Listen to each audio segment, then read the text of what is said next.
வளமையும் வளர்ச்சியும் பெறப்போகும் மீனராசி அன்பர்களே, இந்த சனி வக்ர பயிற்சி 2025 நடக்க செய்வ அற்புதம் என்ன? இப்போ உங்களுக்கு 7.5 சனி இருக்குதா இல்லையா, ஜென்ம சனி இருக்குதா இல்லையா, உங்களுக்கு நெகட்டிவ் கொடுத்ததெல்லாம் அப்படியே பாசிட்டிவாக மாற்றினா எப்படி இருக்கும்? அதாங்க அந்த பயிற்சி.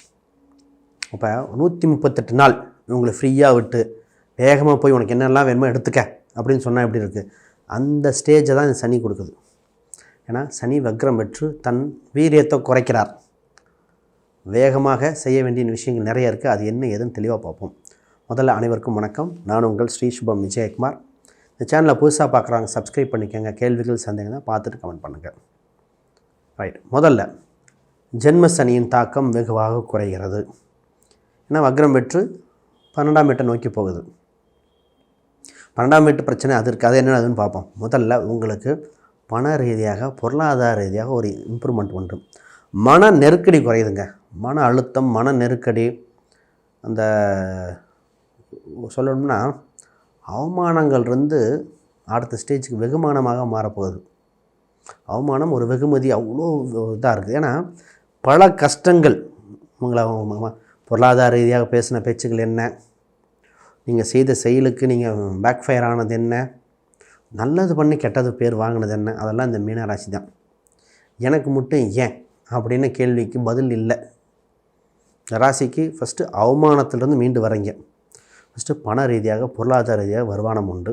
அதன் மூலம் வளர்ச்சிகள் ஏற்படுகிற காலகட்டங்கள். உங்கள் குழந்தைகளால் சந்தோஷப்பட போகிறீங்க. உங்கள் குழந்தைகள், இந்த மீனராசிக்கு குழந்தைகள் வந்து அவங்க குழந்தைகள் வகையில் ஆதாயம், அவங்க வளர்ச்சியை கண்டு வெகுவாக ஏற்படுங்க. நிறைய பேர் குழந்தை இல்லை. இப்போ என்ன சார் பண்ணுறது? குழந்தை இல்லாத குழந்தை பிறக்க வாய்ப்பு உண்டு. அப்போ நிறைய பேருக்கு குழந்தைக்கு ட்ரை பண்ணிகிட்ருப்பாங்க. அப்போ குழந்தை பிறப்புக்கு சனி தாக்கம் விலகினால் இப்போ தான் ட்ரீட்மெண்ட் மூலம் சக்ஸஸ் ஆகும். ரொம்ப நாள் கழித்து குழந்தை பிறக்காதவங்களுக்கு குழந்தை பிறக்கும். குலதெய்வம் அனுகிரகம் உண்டு. இப்படி சொல்லிக்கிட்டே போகலாம். ரைட், இப்போ மைண்டில் ஒன்று வந்துட்டுருக்கோம். இடம், வீடு, வண்டி, வாகனம், நம்மளும் 4 பேர்த்துக்கு முன்னாடி கௌரவமாக வாழணும். இந்த சொத்துக்காக தான் நான் பேசிட்டாங்க, இந்த ப்ராப்பர்ட்டி இல்லைன்னு சொல்லி தானே பேசிட்டாங்க, பணத்துக்காக தான் இவ்வளோ தோணிகிட்ருக்கும். ஃபஸ்ட்டு ஒரு அட்வைஸ், மற்றவங்க சொல்கிறதுக்காக நீங்கள் வாழ வேண்டாம். கையிருப்பு பணத்தை ஃபஸ்ட்டு கடன் அடைச்சி வெளியே வர பாருங்கள். கடன் கட்டுக்குள்ளே வந்ததுக்கப்புறம் இடம், வீடு, சொத்தை பார்க்கலாம். இப்போ மைண்டில் ப்ராப்பர்ட்டி தான் வரும். ஏன்னா உங்கள் ராசி அதிபதி 4ஆம் அதிபதி அங்கே இருக்கார். 12ஆவது சனி வந்து ஏதோ ஒன்று செலவு பண்ணு, விரயம் பண்ணு, வாங்குன்னு தோண்டிகிட்டு இருக்கார்.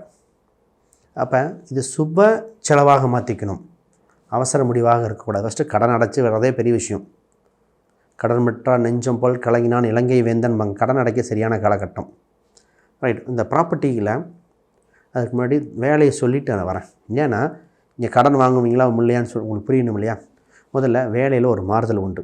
வேலை செய்கிற இடத்துல ஒரு இம்ப்ரூவ்மெண்ட் இருக்குது. சம்பளம் உயர்வு உண்டு. அடுத்த படிநிலைக்கு போக வாய்ப்பு உண்டு. உங்கள் வேலை செய்கிற இடத்துல உங்களுக்கு ஈக்குவலாக இன்னொருத்தர் கொண்டு வர போகிறாங்க. ப்ரொமோஷன் கம் இன்னொருத்தர். அந்த நீங்கள் வேலை செய்கிற இடத்துல ஒரு விருத்தி பண்ண போகிறாங்க. இந்த நேரத்தில் மறைமுக காம்படிஷன் வருதுங்க.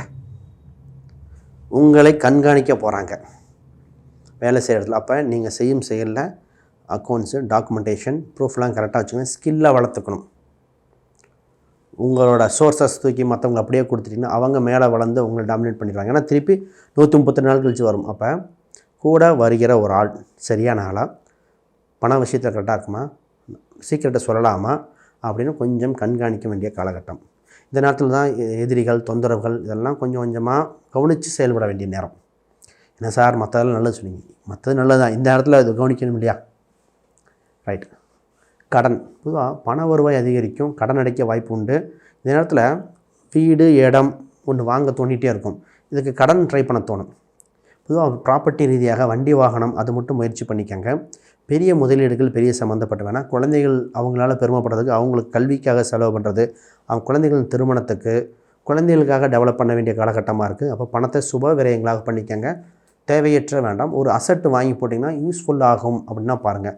ஒரு திருமண காலகட்ட வயது இருந்தால் மட்டும் சொத்து வகம் வாங்க. தேவையற்ற சொத்து சுகங்கள் இப்போது கொஞ்சம் பொறுமை காக்கலாம். ரைட், இப்போ பிஸ்னஸ் எப்படி இருக்குது? பிஸ்னஸ் ரீதியாக சூப்பர். குரு முழு சுபராக இருக்குது. அங்கே சனியோட தாக்கம் குறைகிறது. பிஸ்னஸ் சம்மந்தப்பட்டதை இம்ப்ரூவ் பண்ணலாம். இப்போ தான் பிஸ்னஸில் வருகின்ற லாபத்தை இன்வெஸ்ட் பண்ணி அடுத்து டெவலப் பண்ணக்கூடிய காலகட்டமாக இருக்குது. பிஸ்னஸில் புது புது ஐடியாஸ் இதாக இருக்குது. இப்போ தான் நல்ல ரூட்டு கிடச்சிரும். அரசு வகையில் உதவி கிடைக்கும்.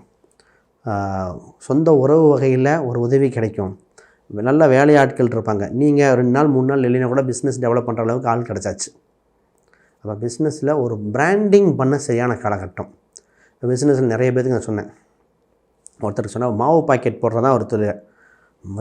அவர் ஒரு பிராண்டிங்காக அந்த IFSI கோடு வாங்கிட்டார், கடையாக போடுறது. இப்போ அவர் அந்த இதுலேயே பார்த்திங்கன்னா 13 ஆள் 14 ஆளை வச்சு பார்க்குறாரு.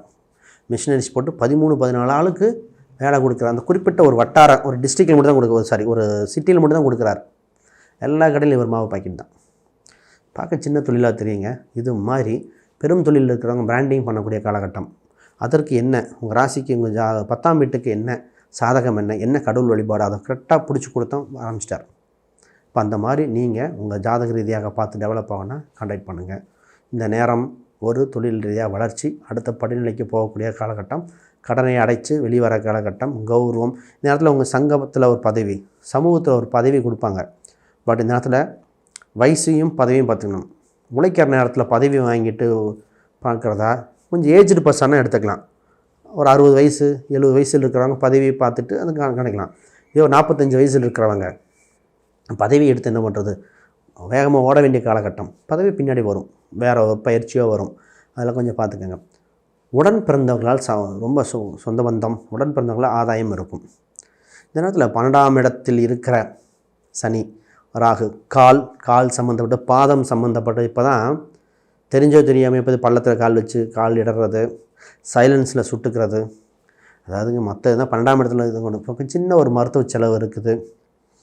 பாதம் கால் சம்மந்தப்பட்டது கவனம். அது இந்த நேரத்தில் பொதுவாக மலை பிரதேசங்கள் நம்ம ரெஃபர் பண்ணுறதில்ல. மலை பிரதேசத்துக்கு போக வேணுமா, இந்த ராசிக்கு பொதுவாகவே மலை பிரதேசத்தில் போனால் கால் அடிப்படும்.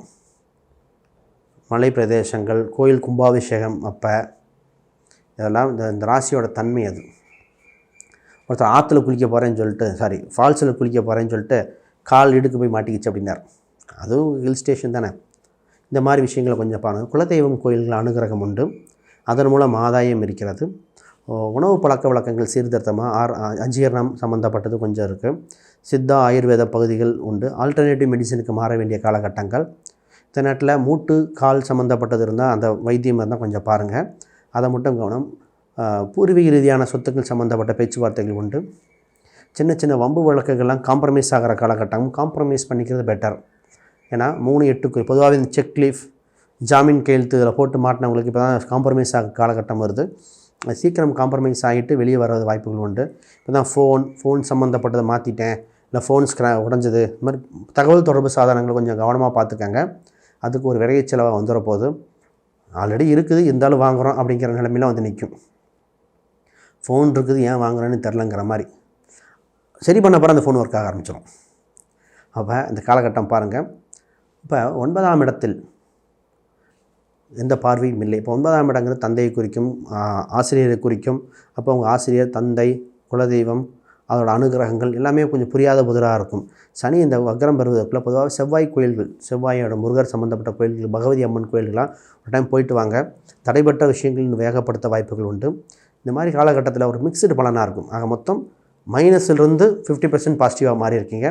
இது முத்தான வாய்ப்பு, வேகப்படுத்திக்கங்க. அனைவருக்கும் வணக்கம், வாழ்த்துக்கள்.